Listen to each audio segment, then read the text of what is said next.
Digital மார்க்கெட்டிங்கில் ஏகப்பட்ட videos போட்டிருக்கோம். இந்த வீடியோஸில் பார்த்தீங்கன்னா, இந்த சோசியல் மீடியாஸ் பிளாட்ஃபார்மில் நிச்சின்னு சொல்லுவாங்க. அதை வந்து எப்படி சூஸ் பண்ணுறது, அதை பற்றி இந்த வீடியோவில் டீட்டெயிலாக எக்ஸ்பிளைன் பண்ண போகிறேன். ஸோ நீங்கள் ஒரு சோசியல் மீடியாஸில் வந்து ஒரு பிகினராக இருந்தாலும் சரி, இல்லை நீங்கள் ஒரு மிட் லெவல் ஆர் சீனியர் லெவலில் இருந்தாலும் சரி, கண்டிப்பாக இந்த வீடியோஸ் வந்து உங்களுக்கு ரொம்ப ரொம்ப ஹெல்ப்ஃபுல்லாக இருக்கும். சப்போஸ் நிறையா பேர் ஒரு நிச்சயை சூஸ் பண்ணிட்டு நல்லா சக்ஸஸ்ஃபுல்லாக போய்க்கிருப்பாங்க. ஸோ நான் சொல்லக்கூடிய சில விஷயங்கள் வந்து பார்த்தீங்கன்னா, நீங்கள் சூஸ் பண்ண நிச்சயில் ஏதாவது தப்பு இருந்திருக்கலாம். ஸோ அந்த மாதிரியான ஒரு எக்ஸ்ப்ளனேஷன் வீடியோஸ் தான் இந்த வீடியோ. இந்த வீடியோவில் எப்படி உங்கள் சோசியல் மீடியா பிளாட்ஃபார்முக்கு நிச்சயை சூஸ் பண்ணுறது அதை பற்றி பார்ப்போம். வாங்க வீடியோக்குள்ளே போகலாம். ஃபர்ஸ்ட் இந்த நிச்சி சூஸ் பண்ணுறதுக்கு முன்னாடி நிச்சினா என்னென்னு பார்த்துருவோம்.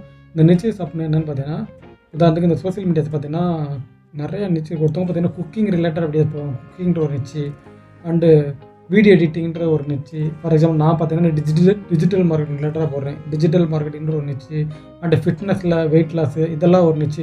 ஸோ ஒரு கேட்டகரி இருக்குது பாருங்கள். இதெல்லாம் பார்த்தீங்கன்னா நிச்சஸ் அப்படின்னு சொல்லுவாங்க. இந்த சோசியல் மீடியா மார்க்கெட்டிங்க்கு பீப்புள் வந்து புதுசாக வந்த உடனே ஒரு பெரிய தப்பு பண்ணுவாங்க. என்னென்னு பார்த்தீங்கன்னா, என்டர்டெயின்மெண்ட் அப்படின்னு சொல்லிட்டு ஒரு நிச்சி இருக்குது. என்டர்டெயின்மெண்ட்னா ஃபார் எக்ஸாம்பிள் இப்போ இந்த மெட்ராஸ் சென்டரில் அவங்கள பார்த்தீங்கன்னா காமெடி பண்ணுவாங்கல்ல, அந்த மாதிரி நிறைய பேர் பாட்டு போட்டுவிட்டு டான்ஸ் ஆடுறாங்க, இந்த டப்மாஸ் பண்ணுறது, இது ஒரு நிச்சயம்னு சொல்லுவாங்க. இந்த நிச்சயம் வந்து நான் செலக்ட் பண்ணக்கூடாது அப்படின்னு சொல்லுவேன்.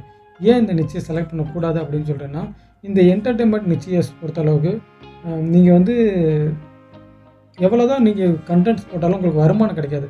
உங்களுக்கு புரிகிற மாதிரி சொல்கிறேன். இப்போ நான் வந்து டிஜிட்டல் மார்க்கெட்டிங் ரிலேட்டடாக நான் வந்து வீடியோஸ் மேக் பண்ணி போடுறேன்.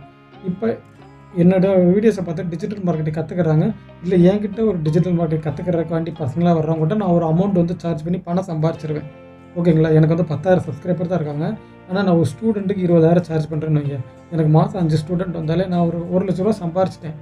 இதுவே ஒரு என்டர்டெயின்மெண்ட், இந்த பாட்டு பாடுறவங்க, டப்மாஸ் பாடுறவங்க, இவங்கள்ட்டலாம் போயிட்டு 10,000 சப்ஸ்கிரைபர் இருந்தால் அவங்களுக்கு 10 ரூபா வருமானம் வராது. அவங்களுக்கு ஹியூஜ் 10 லட்சம் மில்லியன் கணக்கில் சப்ஸ்கிரைபர் இருந்தால் தான் வருமானம் வரும். ஸோ அந்த ரெண்டாவது வருமானமே வந்தால் கூட அவங்களுக்கு இந்த மாதிரி ஆடியன்ஸ் வந்து கோர்ஸ் தேடி வர்றதோ, இல்லை பிராண்ட் டீல்ஸ்னு சொல்லுவாங்க. பிராண்ட் டீல்ஸ்னு என்னென்னா, இப்போ நான் என்னையவே சொல்கிறேன், நான் டிஜிட்டல் மார்க்கெட்டிங் வீடியோஸ் வந்து மேக் பண்ணுறேன். என்னைட்ட ஒருத்தவங்க வந்து பார்த்தீங்கன்னா, நான் டிஜிட்டல் மார்க்கெட்டிங் வந்து சர்வீஸ் ப்ரொவைட் பண்ணுறேன் சார், உங்கள் வீடியோவில் என்னை பற்றி பேசுங்க அப்படின்னு சொல்லுவாங்க. இல்லை நான் வந்து டிஜிட்டல் மார்க்கெட்டிங்க்கு இந்த டூல்ஸ் ஏஹெச்ஆர் யூஸ் பண்ணுறேன், செம்பரஸ் யூஸ் பண்ணுறேன், இதெல்லாம் வாங்கணும்னு வச்சுன்னா அந்த வீடியோக்குள்ள டிஸ்கிரிப்ஷன் லிங்க் கொடுத்துருக்கேன், இதெல்லாம் கிளிக் பண்ணி வாங்குங்கன்னு சொல்லுவேன். அதன் மூலமாக எனக்கு ஒரு பணம் வரும், பிராண்ட் டீல்ஸ் வரும். ஆனால் அந்த என்டர்டெயின்மெண்ட் பண்ணுறவங்களுக்கு வந்து ஒன்றும் வராது. அந்த யூடியூப்லேருந்தோ அந்த சோசியல் மீடியாஸ்லேருந்து அந்த ஆட்சன்ஸ் மூலமாக வரும் பாருங்கள், அந்த அமௌண்ட்டு தான் வரும். அதுவும் கம்மியாக தான் வரும். ஸோ ஃபஸ்ட் இந்த நிச்சயை சூஸ் பண்ணும்போது நீங்கள் என்டர்டெயின்மெண்ட் ரிலேட்டடாக சூஸ் பண்ணாமல் எஜுகேஷனல் ரிலேட்டடாக சூஸ் பண்ணுங்கள். எஜுகேஷனில் எப்படின்னா, உங்களுக்கு ஏதாச்சும் ஒரு விஷயம் தெரியும். இப்போ எனக்கு டிஜிட்டல் மார்க்கெட் தெரியும், நான் டிஜிட்டல் மார்க்கெட் ரிலேட்டடாக வீடியோ போடுறேன். உங்களுக்கு குக்கிங் தெரியலாம், குக்கிங் சம்மந்தமாக போடுங்க. உங்களுக்கு ஃபிட்னஸ் வெயிட் லாஸ் பற்றி தெரியலாம், அதை பற்றி போடுங்க. இல்லை உங்களுக்கு வந்து பார்த்திங்கன்னா ஃபினான்ஸ் நாலேஜ் இருக்கலாம், இல்லை நீங்கள் நிறையா புக்ஸ் படிக்கலாம். இந்த மாதிரி உங்களுக்கு ஏதாச்சும் ஒரு ஃபீல்டில் நாலேஜ் இருக்குமா, அது ரிலேட்டடாக போடுங்க. இன்கேஸ் எந்த ஃபீல்டில் எந்த நாலேஜ் இல்லைனாலும் உங்களுக்கு ஏதாச்சும் ஒரு விஷயம் பிடிச்சிருக்கும், அதை கற்றுக்கிட்டு அது ரிலேட்டடாக மேக் பண்ணிக்கலாம். இதுக்கு பேர் தான் நிச்சி. இந்த நிச்சியை வந்து என்டர்டெயின்மெண்ட் வைஸ் சூஸ் பண்ணாமல் எஜுகேஷன் வைஸ் சூஸ் பண்ணுங்கள். This is the best way for make money. ஓகேங்களா? இப்போ உங்களுக்கு எப்படி சூஸ் பண்ணணும்னு புரிஞ்சிருச்சு. நெக்ஸ்ட் பாயிண்ட் ஆஃப் வியூ வரும். இப்போ நான் ஒரு நிச்சயை சூஸ் பண்ணுறேன். நீங்கள் உதாரணத்துக்கு குக்கிங்கிற ஒரு நிச்சயை நான் சூஸ் பண்ணிட்டேன். இந்த குக்கிங்கில் போயிட்டு நீங்கள் எனக்கு வீடியோ போட்டேன்னா கிட்டத்தட்ட தமிழ்லேயே 1,00,000 பேர் சிக்கன் பிரியாணி செய்கிறது எப்படி குக்கிங் வீடியோஸ் போட்டு இருக்கேன். நீங்களும் அவங்களோட போயிட்டு கிண்டிக்கு இருந்தீங்கன்னா வேலைக்கு ஆகாது. நீங்கள் என்ன பண்ணணும்னா, அந்த நிச்சயம் ஒரு பிஸ்னஸ் மாடலில் கொண்டு வரணும். நீங்கள் சிக்கன் பிரியாணி தான் செய்யணும். ஓகேங்களா? சிக்கன் பிரியாணி தான் செய்ய போகிறீங்க யூடியூப்பில், அதுக்கு தான் வீடியோஸ் போட போகிறீங்க. நீங்கள் என்ன பண்ண போகிறீங்கன்னா, சிக்கன் பிரியாணி செஞ்சுட்டு அந்த சிக்கன் பிரியாணியை ஆன்லைன்லேயே ஆஃப்லைன்லேயே சேல் பண்ண ட்ரை பண்ணுங்கள். புரியுதுங்களா? ஒரு சாதாரண நிச்சயம்னா சிக்கன் பிரியாணி செய்வது எப்படின்னு சொல்லி கொடுத்துட்டு அப்படியே விட்டுருவாங்க. நீங்கள் அப்படி இல்லாமல் சிக்கன் பிரியாணி எப்படி செய்வது சொல்லி கொடுத்துட்டு அந்த சிக்கன் பிரியாணியை சேல் பண்ணுறதுக்கு ட்ரை பண்ணுங்கள். ஆன்லைன்லேயே ஆஃப்லைன்லேயே சின்ன சின்ன லெவலில். ஸோ நீங்கள் என்ன பண்ணணும்னா, இந்த நிச்சயை சூஸ் பண்ணுறதுக்கு முன்னாடியே இந்த நிச்சயை வந்து நம்ம சூஸ் பண்ணிட்டோம், இதை வந்து நம்மளால் யூஸர்கிட்ட கொண்டு போக முடியுமா, இந்த நிச்சயம் விற்றோ இந்த சர்வீஸை ப்ரொவைட் பண்ணியோ யூஸருக்கு நம்மளால் பணம் சம்பாதிக்க முடியுமா அப்படின்றத நீங்கள் முன்னாடியே சூஸ் பண்ணிக்கணும். உதாரணத்துக்கு நான் வந்து வெயிட் லாஸ் பண்ணுறது எப்படின்னு ஆடியன்ஸ்க்கு சொல்லித்தரேன். சொல்லித்தரதோடு மட்டும் இல்லாமல் நான் வந்து ஒரு லைவ் ஒரு கோச்சிங்கும் வச்சுருக்கேன். வெயிட் லாஸ் பண்ணுறவங்களுக்கு கோச்சிங் வச்சுட்டு அவங்களுக்கு கோச்சிங்கும் பண்ணுறேன். அதன் மூலமாக பணம் சம்பாதிச்சேன்னா அது பெஸ்ட் வழி. நீங்கள் சொல்லி மட்டும் கொடுத்துக்கிட்டீங்கன்னா வேலைக்கு ஆகாது. அதாவது நீங்கள் நிச்சயை சூஸ் பண்ணுறதுக்கு முன்னாடியே நீங்கள் இந்த நிச்சயை வச்சு ஃப்யூச்சரில் நம்மளால் பணம் சம்பாதிக்க முடியுமா, சர்வீஸ் ப்ரொவைட் பண்ண முடியுமான்றதை முன்னாடியே அந்த சேனல் ஆரம்பிக்கிறதுக்கு முன்னாடியே அதை டிசைட் பண்ணிவிட்டு அதுக்கப்புறம் தான் நீங்கள் ஸ்டார்ட் பண்ணணும். நீங்கள் ஸ்டார்ட் பண்ணிவிட்டு ரொம்ப தூரம் போயிட்டு அதுக்கப்புறம் அதை பிளான் பண்ணக்கூடாது. நான் வந்து ஃபினான்ஸ் ரிலேட்டடாக ஒரு யூடியூப் சேனல் ஆரம்பிக்க போகிறேன், ஃபினான்ஸு சொல்லித்தர போகிறேன், எனக்கு தெரிஞ்ச ஃபினான்ஸு பணத்தை எப்படி சேவ் பண்ணுறதெல்லாம் சொல்லித்தர போகிறேன்னா நான் ஒரு ஃபினான்ஷியல் அட்வைசராகவும் மாறிக்கிறணும். சிபி இந்த மாதிரி ரிஜிஸ்டர் இது பண்ணிவிட்டு ஃபினான்ஸ் அட்வைஸராக மாட்டி நான் வந்து 4 பேத்துக்கு ஆஃப்லைனில் கோச்சிங்கும் பண்ணிவிட்டு ஆன்லைனில் பண்ணிக்கிறதா தான் உங்களுக்கு வருமானமும் வரும். ப்ளஸ் வந்து இந்த ஆன்லைன் வந்து கிரெடிபிலிட்டி, அதாவது சிம்பிளாக என்ன சொல்ல வரேன்னா இந்த யூடியூப், இன்ஸ்டாகிராம் இந்த பிளாட்ஃபார்ம்லாம் பார்த்தீங்கன்னா இந்த பிளாட்ஃபார்ம் வச்சு நீங்கள் பணம் சம்பாதிக்க ட்ரை பண்ணக்கூடாது.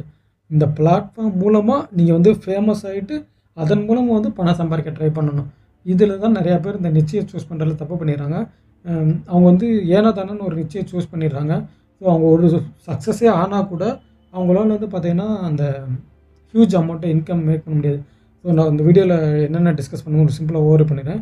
இந்த நிச்சயிலே பார்த்தீங்கன்னா 2 டைப் இருக்குது. ஒன்று என்டர்டெயின்மெண்ட், இன்னொன்று எஜுகேஷன். இந்த என்டர்டெயின்மெண்ட்டை விட இந்த எஜுகேஷன் தான் ரொம்ப வேல்யூபிள். ஸோ நீங்கள் நிச்சயம் சூஸ் பண்ணும்போது எஜுகேஷனை ரிலேட்டாக நிச்சயம் சூஸ் பண்ணிக்கோங்க. இன்கேஸ் உங்களுக்கு எஜுகேஷனல் கண்டென்ட் எதுவும் தெரியலைன்னா உங்களுக்கு பிடிச்ச எஜுகேஷனில் சூஸ் பண்ணிவிட்டு அதை கற்றுக்கிட்டு அதுக்கப்புறம் அதை சோசியல் மீடியாவில் ப்ரெசென்ட் பண்ணுங்கள். 3வது அந்த எஜுகேஷனல் நிச்சயம் சொல்லித்தரதோடு மட்டும் இல்லாமல் அது ரிலேட்டடாக கோச்சிங் பண்ணுங்கள். இல்லை அது ரிலேட்டடாக இருக்க ப்ராடக்ட்டை வந்து ஆடியனுக்கு சஜஷன் பண்ணுங்கள். அது ரிலேட்டடாக ப்ராடக்ட்டுக்கு பிராண்ட் டீல்ஸ் பண்ணுறதுக்கு முன்னாடியே முடிவு பண்ணிக்கோங்க. சில இதை என்ன தான் எஜுகேஷன் சொல்லி தந்தாலும் அந்த ப்ராடக்டை சேல் பண்ண முடியாது. அந்த மாதிரி நிறையா இருக்குது. ஃபார் எக்ஸாம்பிள் வந்து பார்த்திங்கன்னா இப்போ நான் வந்து ஒரு ட்ராயிங் பண்ணுறது எப்படின்னு சொல்லித்தரேன். ட்ராயிங்கிறது பார்த்திங்கன்னா ஒரு எஜுகேஷனல் தான். இது வந்து அந்தளவுக்கு ஒரு ஹியூஜ் இது இருக்குமா ஆஃப்லைனில் அப்படின்றத நீங்கள் யோசிச்சுக்கிறணும் முன்னாடியே. ஓகேங்களா? அந்த மாதிரி பண்ணுங்கள். அதுக்கப்புறம் பார்த்தீங்கன்னா நீங்கள் ஒரு நிச்சயம் சூஸ் பண்ணிட்டீங்களா அந்த நிச்சயிலேருந்து மாறாமல் கண்டினியூஸாக வீடியோஸ் போட்டுக்கிட்டே இருங்க. இதுதாங்க நிச்சயம் சூஸ் பண்ணுறதுக்கும் இந்த நிச்சயில் நெக்ஸ்ட் லெவல் போகிறதுக்கும் ஒரு பெஸ்ட் ஆப்ஷன். இந்த விஷயத்தை வந்து பார்த்துக்கிட்டா நான் அந்த சோஷியல் மீடியா பிளாட்ஃபார்மில் கற்றுக்கிறதுக்கு அரௌண்ட் ஒரு 2 or 3 years ஆயிடுச்சு.